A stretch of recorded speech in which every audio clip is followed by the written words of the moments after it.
에베소 5장 8절부터요. 8절부터 14절까지 계속해서 윤리적인 교훈이 우리에게 주어지는데요. 윤리적인 교훈을 받을 때 우리 힘으로 하라는 게 아니다라는 거 제가 말씀을 드렸죠. 우리 자신의 힘과 능력으로 할 수 있는 하나님의 명령이 아닙니다. 하나님의 명령을 받을 때 우리 안에 계신 성령님을 전제하고 받아야 된다. 성령님이 우리 안에 계시고 성령님이 우리 안에 능력을 주시니까 성령님이 능력을 주시는 그 전제하에서 우리는 그 성령의 능력을 따라 이렇게 살아갈 수가 있게 되었다라는 겁니다.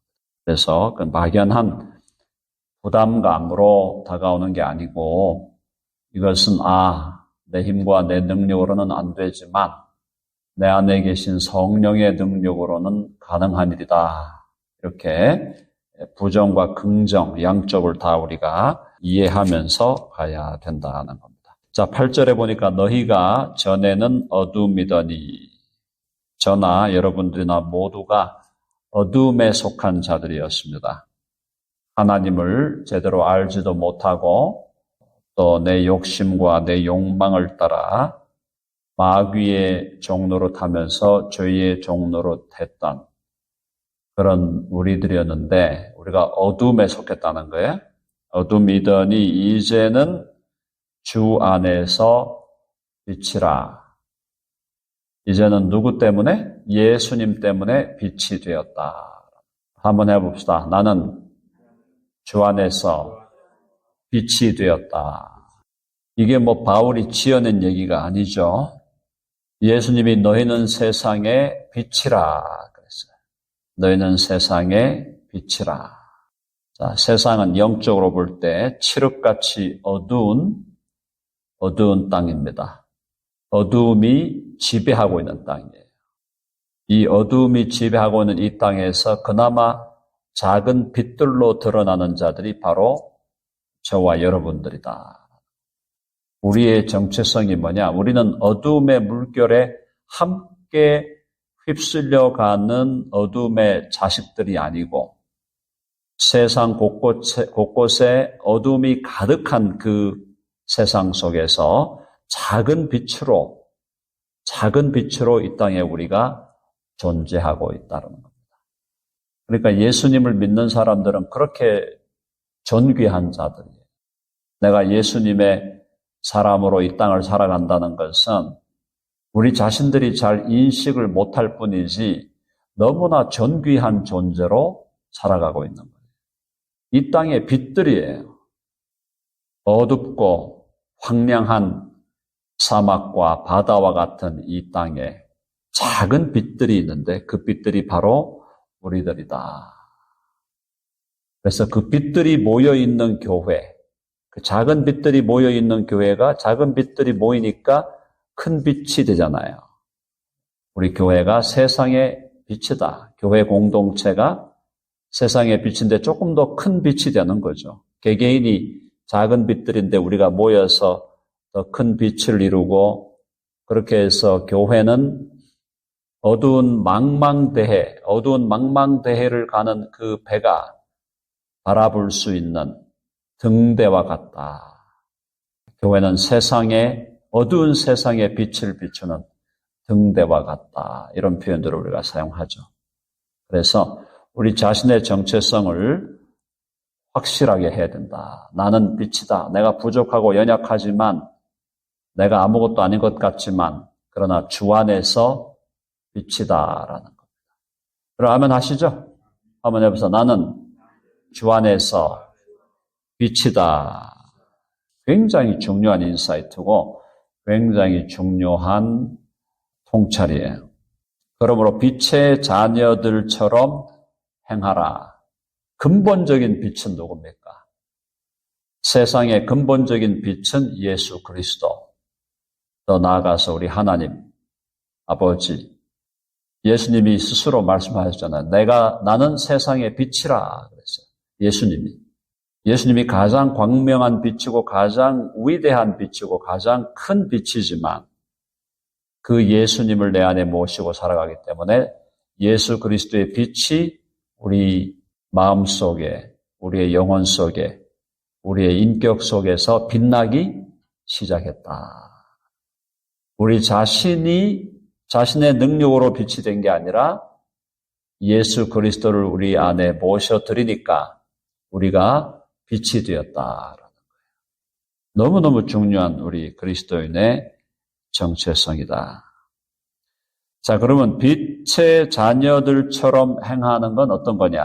거기 나오니까 빛의 열매는 9절 모든 착함과 의로움과 진실함에 있느니라.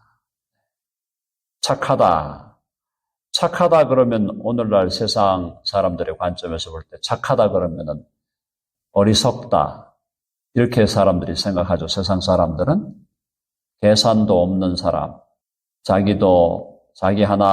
몸 하나도 챙기지 못하는 사람, 이런 사람을 착한 사람으로 생각하는데 그게 아니고 성경에서 착하다는 것은 지혜로운 사람이에요.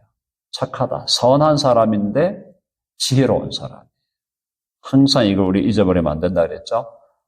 그냥 막연하게 착한 거 아닙니다. 크리스찬은 착한 사람들이에요. 착한 사람들이고 선한 사람들이에요.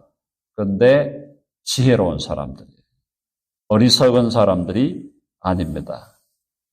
자, 선하다, 착하다 그런 말이고 그 다음에 의롭다. 의롭다라는 것은 하나님과 사람 앞에서 하나님의 뜻을 따라 하나님의 의의 기준을 따라 살아가는 사람들이다.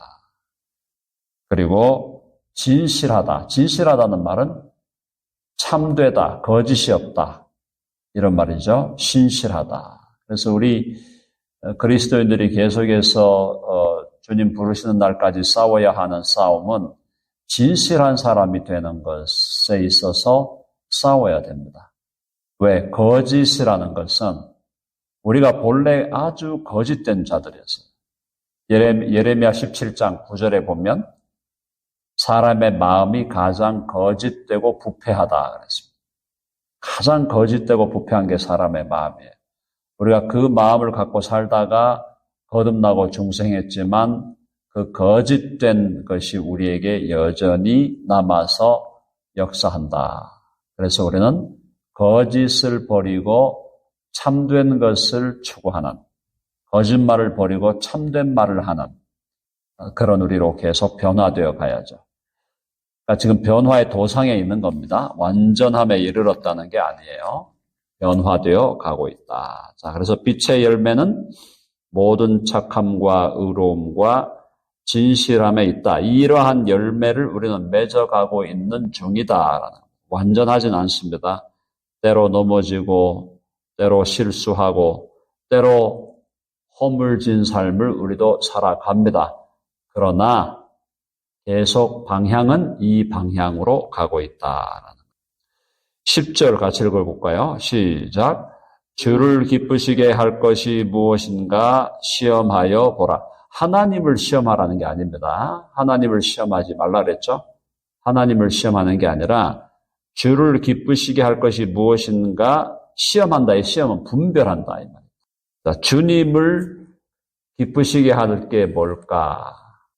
어떻게 하는 게 주님을 기쁘시게 할까? 가정생활에서, 교회 생활에서, 또 사회생활에서 내가 어떻게 하는 것이 주님을 기쁘시게 하는 것인가? 계속 분별하며 살아가자라는 거죠. 여전히 완벽하지 않습니다. 성경은 우리에게 좀 완전을 요구하는 게 아니에요. 완전은 이 땅에서 이루어질 수가 없습니다. 완전이라는 것은 우리 안에 죄가 사라져야 돼요.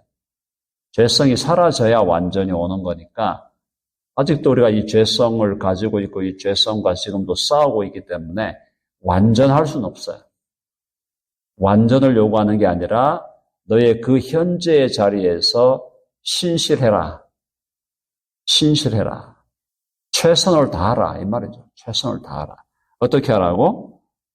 주를 기쁘시게 할 것이 무엇인가 분별하라. 큰 틀에서 다 지혜로운 자가 되라는 거죠. 이게 모든 이 지금 윤리적인 교훈이 지혜로운 자가 되라.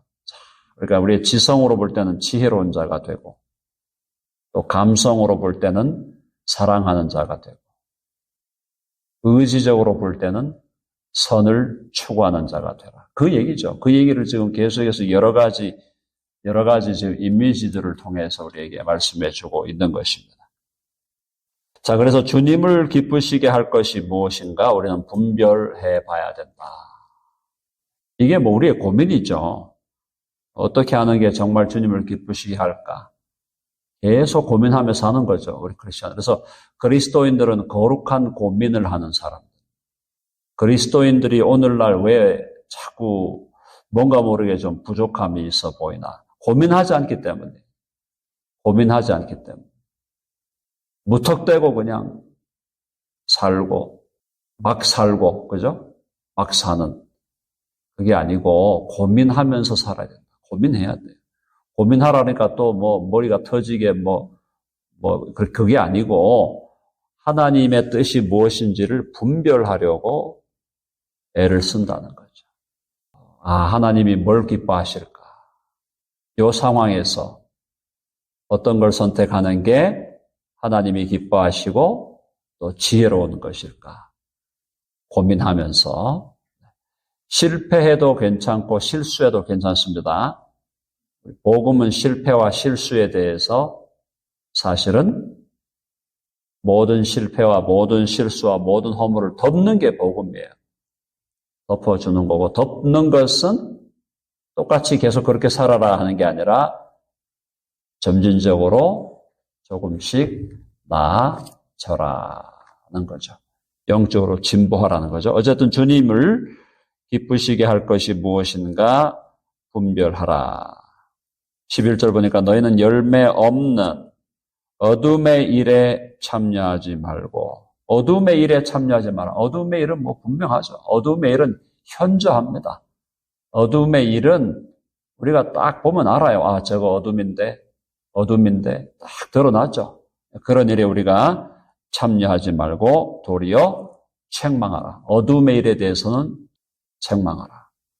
책망의 원리는 1대1로 만나든지 1대1로 만나서 얘기가 안 되면 2대1, 3대1로 가고 그래도 안 되면 교회 전체에다 알려라. 예를 들어 우리 교회에 어떤 분이 계속해서 도박을 한다. 일주일에 한 번 가는 정도가 아니고 매일 간다. 매일 도박을 하러 간다. 그런 분이 있다면 1대1로 만나서 대화해야죠. 내가 알고 있다면. 그래도 말을 안 듣는다? 그러면 2-3명이 같이 가서 얘기해야 돼요. 그래도 말을 안 듣는다? 그러면 교회에 전체에 말해야 돼요. 그래서 그 사람이 부끄럽게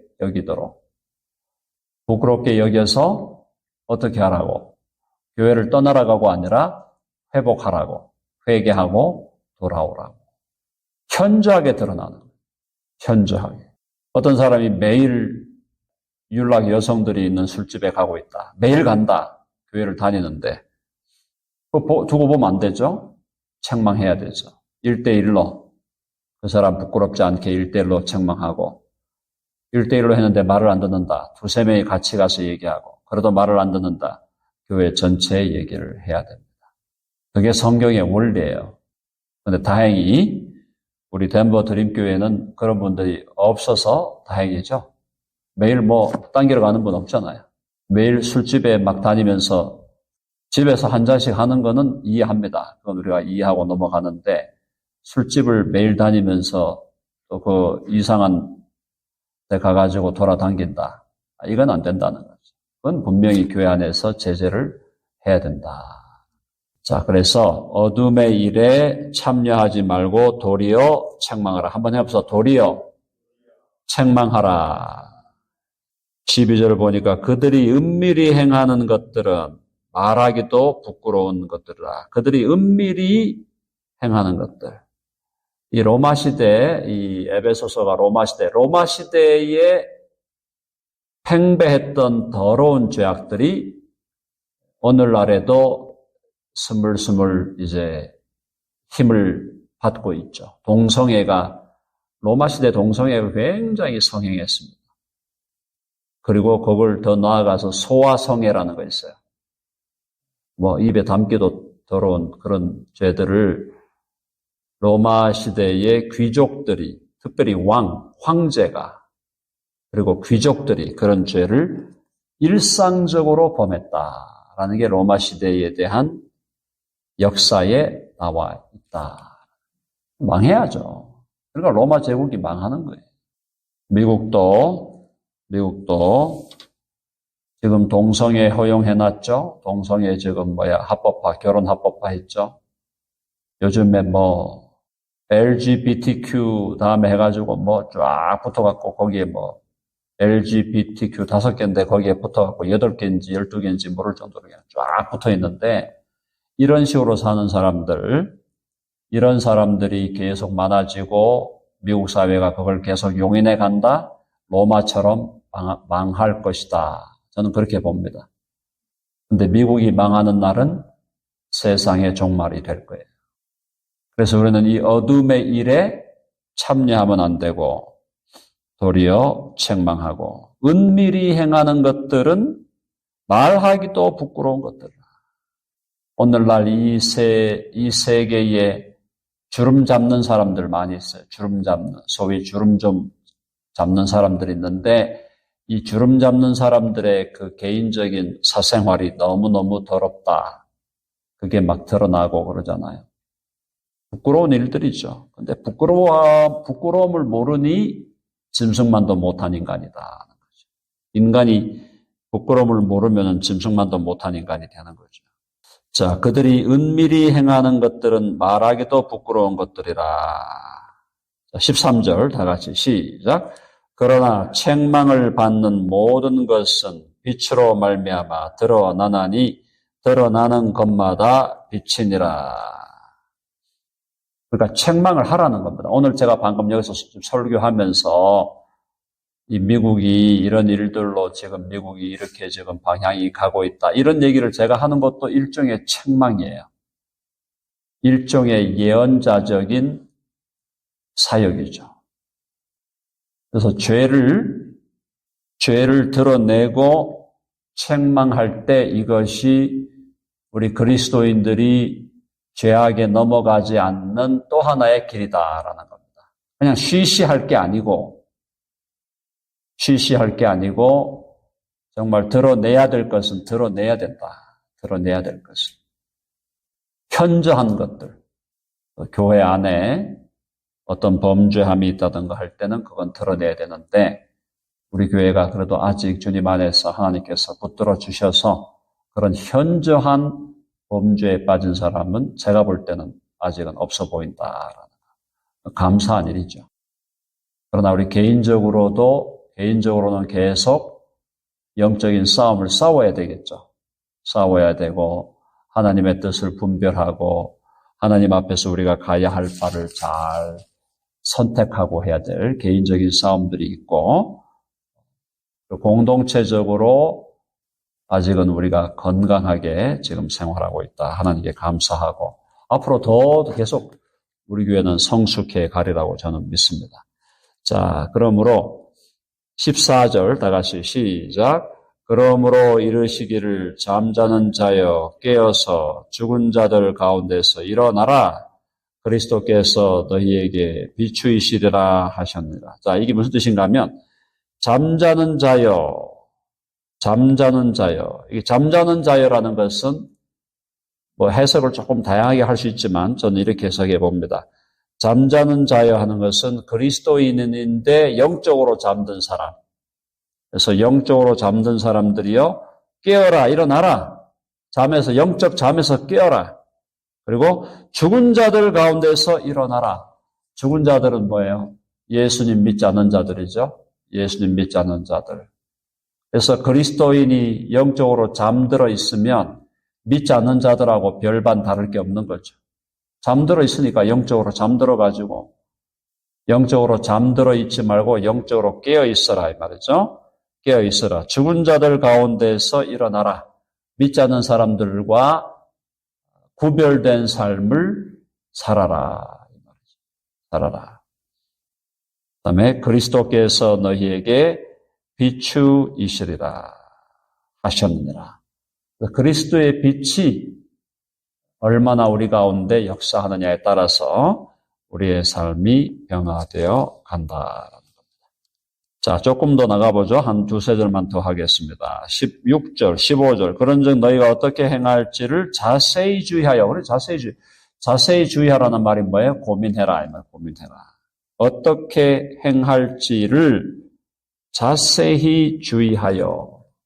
자세하게, 상세하게 따져서 물어보고 분별하여 지혜 없는 자 같이 하지 말고 오직 지혜 있는 자 같이 하여 지혜를 구하라.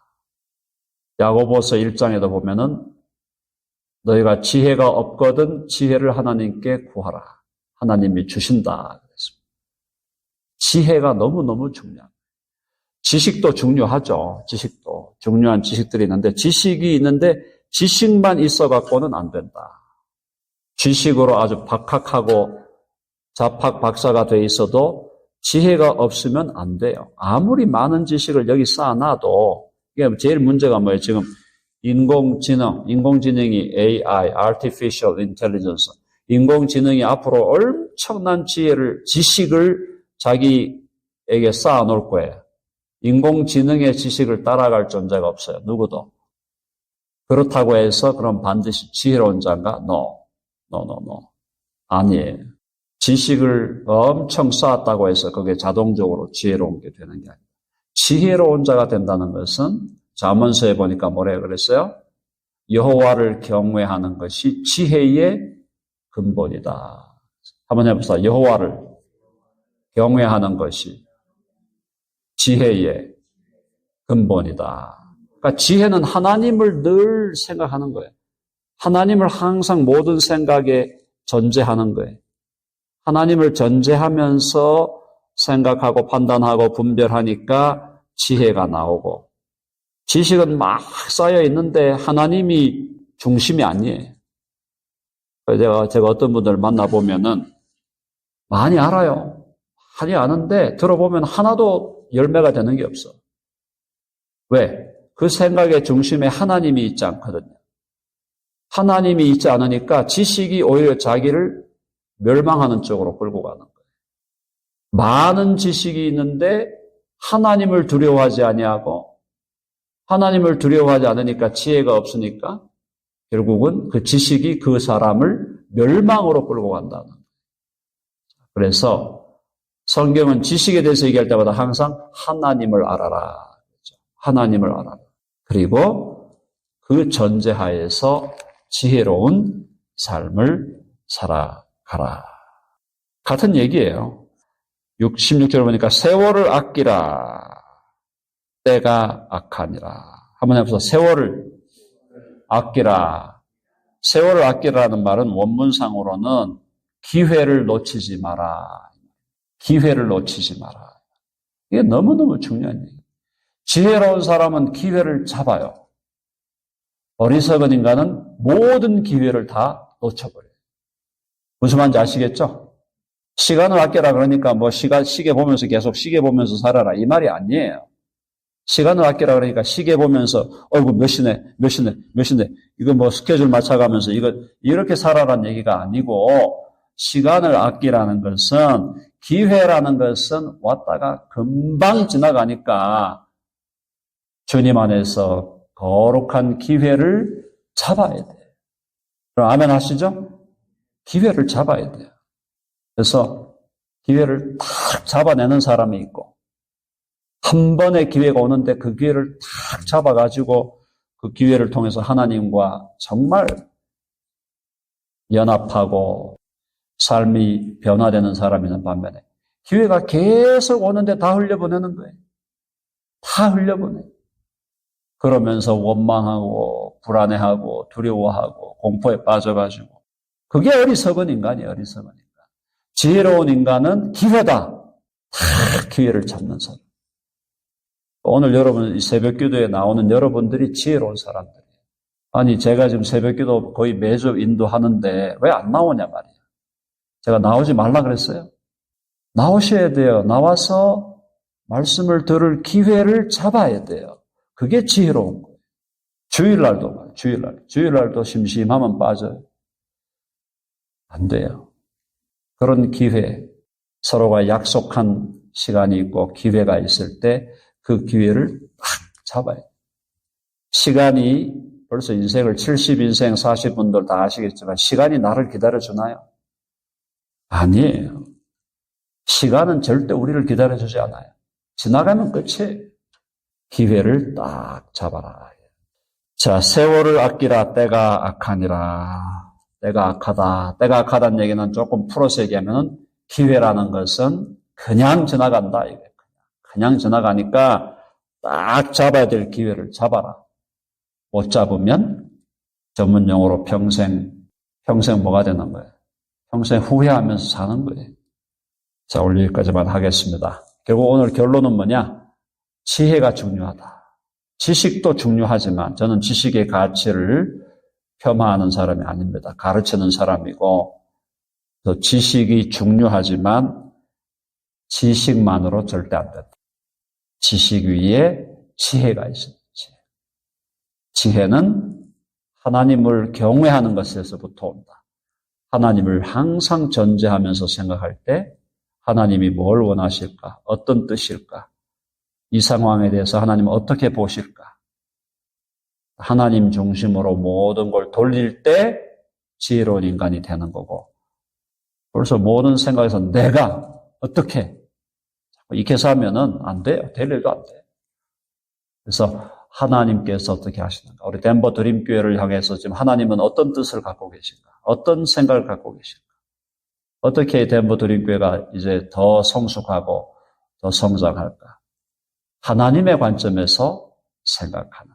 이게 지혜다. 그래서 저와 여러분 모두에게 하나님께서 지혜를 주시기를 바라고 우리 덴버 드림교회가 작지만 강한 교회, 복음의 강한 교회, 하나님을 믿는 믿음의 강한 교회로 계속 자라갈 수 있도록 기도해 주시기 바랍니다.